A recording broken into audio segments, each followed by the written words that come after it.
La France dans tous ses états, les perles du jour. Puisqu'il y a des attentats au couteau, la solution est très simple, supprimons les couteaux. André est avec nous. Une attaque au couteau a eu lieu hier à Paris, dans le 13e arrondissement, et une seconde à Avignon, Perico. Voilà, donc 59, mais c'est devenu un phénomène quotidien. Oui, mais on en parle quotidiennement, oui. Voilà, plus le petit gamin on a retrouvé un couteau dans son sac. 10 ans, Maud, qu'est-ce qu'on fait? Je sais plus trop, là. Mais c'est, en même temps, éditorialisez un petit peu. Là. En même temps, je trouve ça très bien qu'on en parle, parce que ça permet de dire aussi que c'est pas juste un fait divers et que c'est vraiment un fait de société. Alors c'est le grand jeu, ça, mais il faut le dire, c'est une constante. Et je me permets d'affirmer sans aucune preuve que je pense qu'il doit y avoir d'autres cas dont on ne parle pas ou qu'on ne sait pas. On a rappelé le nombre de couteaux qui ont été retrouvés dans des trousses, dans des sacs, dans des poches de jeunes, de collégiens. 525, je crois, en un an, en moins d'un an, en 2025. Je suis rassuré. Je vais faire un jeu de mots extrêmement déplacé. Je suis rassuré pour les coutelleries de Thiers. J'espère que ça va relancer. Non, mais c'est à ce point, j'ai envie de faire de l'ironie parce que c'est tellement aberrant qu'on en arrive là. Ça veut dire qu'aujourd'hui, les gamins se baladent avec des couteaux. Alors, ce qui serait intéressant, c'est de savoir pourquoi. Non, mais attendez, je vais vous dire que dans mon entourage, dans ma famille, des gens que je connais, des gamins qui sont de parfaite éducation disent, j'en prends un parce que si je suis confronté, j'ai pas envie d'être percé tout seul. Peut-être que ça peut dissuader l'autre, ou à un moment donné, est-ce que ça peut sauver une vie ou empêcher. On a tellement d'exemples de jeunes qui se sont fait poignarder, à commencer par Thomas Crépol, à Matisse, à Paris, etc., qu'on comprend que certains veuillent vraiment se protéger eux-mêmes. Donc on est dans un petit prémisse de guerre civile, déjà chez les jeunes et les adolescents. Ça promet pour l'avenir. Hein. Grégory Joron ils auront du boulot à un moment donné. Voilà. Les députés Michel Barnier et Charles Rodwell attendent un engagement du Premier ministre concernant la rétention des criminels étrangers, alors que leur proposition de loi vient d'être adoptée par la Commission des lois. Contre toute attente, cette proposition de loi déposée par Charles Rodwell, député Renaissance des Yvelines, et l'ancien Premier ministre Michel Barnier, qui s'implique dans la vie parlementaire sur un sujet, j'allais dire, qui interpelle les Français, qui nous intéresse de très près, parce que là aussi, les dérives et les laisser-aller sont telles qu'à un moment donné, on se dit que la République doit réagir. Et donc, la Commission des lois a adopté le projet de loi. Il faut qu'il soit voté. Et une fois qu'il sera voté, nous avons une étape incontournable qui s'appelle le Conseil constitutionnel. Et le Conseil constitutionnel, composé de 9 personnalités irréprochables, sauf qu'elles ont été nommées par des militants politiques que sont le président de la République, c'est un militant politique, je suis désolé, le président du Sénat, c'est un militant politique, et le président de l'Assemblée nationale, c'est un militant ou une militante politique, et je dis ça respectueusement parce qu'ils ont le droit de l'être. C'est quand même des gens qui sont nommés par des gens qui ont des engagements, des autorités politiques. Donc le Conseil constitutionnel, en 71, a intégré dans ses prérogatives, pas seulement celle de vérifier la conformité des lois à la Constitution du 23 octobre 1958, mais ils ont intégré la Déclaration des droits de l'homme. Ça veut dire que toute loi votée par le Parlement, le Conseil constitutionnel peut aller chercher un article de la Déclaration des droits de l'homme et du citoyen de 1789 et de 1946 pour dire non, c'est pas conforme au droit français, donc je retoque. Voilà. Donc, contrairement à la volonté du peuple français. Donc, espérons que ce projet de loi aboutira, qu'il sera débattu par le Parlement, l'Assemblée nationale, et que, effectivement, ainsi qu'il est interpellé, Monsieur Sébastien Lecornu, Premier ministre du gouvernement de la République française, prendra les dispositions nécessaires pour que les cas de figure, c'est-à-dire ce sont des gens, des étrangers qui commettent des choses graves, des criminels, et le traitement policier et judiciaire qu'ils méritent au nom de l'état de droit de la République française.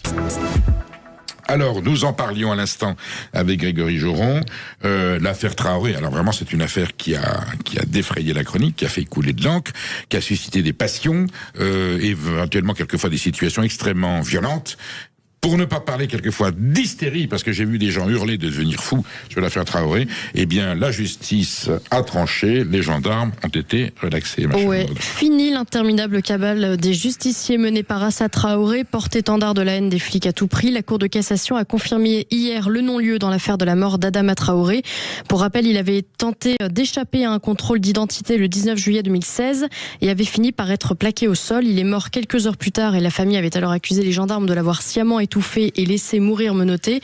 Ça fait 10 ans que cette affaire dure, 10 ans qu'Assa Traoré se pavane à toutes les manifestations contre l'islamophobie, contre la police, contre l'extrême droite, etc. Parce que quand on peut faire parler de soi, toutes les luttes se valent.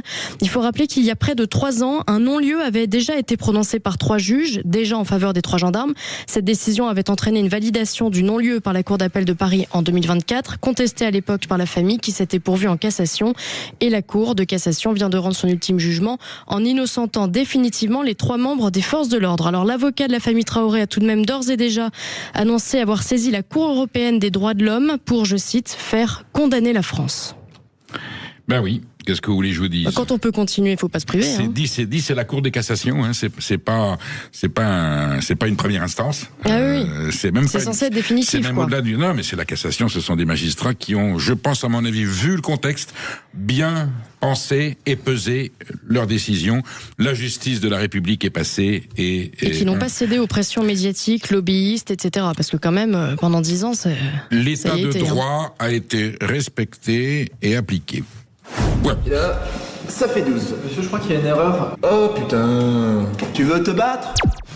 Un professeur connu des réseaux sociaux, Monsieur Prof, est poursuivi pour sa critique de l'éducation nationale. Oui, il s'agit d'un prof d'anglais qui s'appelle William Lafleur, qui a publié un livre qui s'appelle Monsieur le Prof, et il met en cause, sans le nommer, un inspecteur de l'éducation nationale. Bon, il dénonce un peu le système scolaire avec ses aberrations, ses bévues, ses carences, ses faillances. Et ben, ça n'a pas eu l'air de plaire à cet inspecteur de l'éducation nationale qui s'est reconnu et qui a attaqué donc en justice William Lafleur en demandant condamnation pour propos, pour diffamation. Ça rouvre le dossier de l'école, qui est complexe et varié, quelquefois très douloureux. On verra bien dans quel sens la justice tranchera. Enfin, ce qui est quand même extraordinaire, c'est qu'on a un inspecteur de l'éducation nationale. Soit il est vraiment diffamé de façon aberrante, soit il a très mauvaise conscience. On en saura davantage à l'attendu au verdict du procès. Maintenant que je me suis bien dépensé, là, je vais rentrer à la maison, là, je vais me faire cette bonne côte de bar. Lâchez ce filet de bœuf que je ne saurais voir. Le gouvernement demande aux Français de consommer moins de viande. Oui, alors quelle idée, non mais franchement quoi. Non, c'est une directive qui a été publiée. Hein. On a des organismes en France qui s'occupent de notre santé alimentaire et voilà, on aimerait bien d'ailleurs qu'ils soient, plus déterminés, plus fréquents. Plus précis, qui cite les dangers de façon très précise et pas on devrait éviter, on interdit. Bon, le problème est le suivant, nous mangeons trop de viande en France. Alors, on va préciser, nous mangeons trop de mauvaise viande. La mauvaise viande, c'est quoi ? C'est de la viande industrielle provenant d'élevage intensif, dont les animaux en stabulation, enfermés dans une étape qui ne voit jamais le jour et jamais un brin d'herbe, sont nourris au tourteau de soja, c'est-à-dire de la poudre de soja, quelquefois de soja OGM. Voilà, consommé en grande quantité, ça c'est la méthode, ce sont les mœurs alimentaires américains. Aux États-Unis, vous avez des feedlots qui sont des élevages avec 50-75 000 bêtes.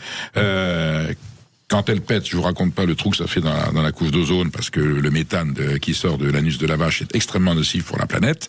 Ça s'appelle un feedlot, voilà. Ouais, et cette viande, un prout de vache, je vous racontais. Alors ça rote aussi. Hein. Il paraît d'ailleurs que le roux est plus important que la flatulence. Bon, c'est pas le sujet.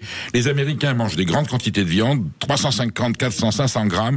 Ils les cuisent, vous savez, au barbecue, d'où la profusion de cancers intestinaux avec de la viande calcinée. Ça engendre des hydrocarbures. Ça, c'est la méthode américaine. Il y a peut-être des gens qui consomment comme ça en France. En France, nous avons une viande d'élevage, des vaches qui sont dans le pré, dans des fermes de la Normandie, de l'Auvergne, et elles ont été frappées là dernièrement par le problème de la dermatose. C'est de la bonne viande française, consommée modérément. Elle est nourrie à l'herbe. Elle est cuite en quantité raisonnable, 150, 200 grammes, 250 grammes quand on a très faim comme vous, au petit déjeuner, ma chère Maude. Voilà, donc une viande française nourrie à l'herbe saine, quand elle est consommée modérément, cuite raisonnablement, respectueuse de la souffrance animale, élevée par des paysannes et des paysans respectueux de la nature et de leurs troupeaux, il n'y a aucun problème. Donc que le gouvernement, quand il parle de viande, est-ce que le gouvernement peut appeler un chat? Ce que c'est que la barbaque de merde qui empoisonne, et souvent elle est destinée aux gens pauvres, parce qu'en grande surface, on importe ces viandes qui viennent de Pologne, quelquefois même de plus loin, qui sont dégueulasses, dégueulasse. Au-dessous d'un certain prix, méfiez-vous, c'est dégueulasse. Voilà. Alors, mieux vous en priver que de manger de la Wierswand. Et au lieu de manger plusieurs fois par mois, je sais pas, 2-3 fois par semaine de la viande industrielle qui vient de Pologne ou autre qui est élevée dans les façons dont je vous ai élevé, réduisez avec le même budget, hein, si c'est 50 €, si c'est 30 €, vous allez chez vous de bouger de quartier, un artisan, vous prenez de la viande française et vous n'aurez aucun problème.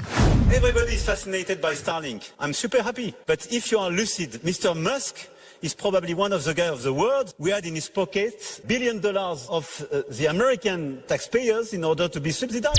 Ah, c'est Je connais sa prof de français, de théâtre, Ah qui oui. est formidable, qui s'appelle Brigitte.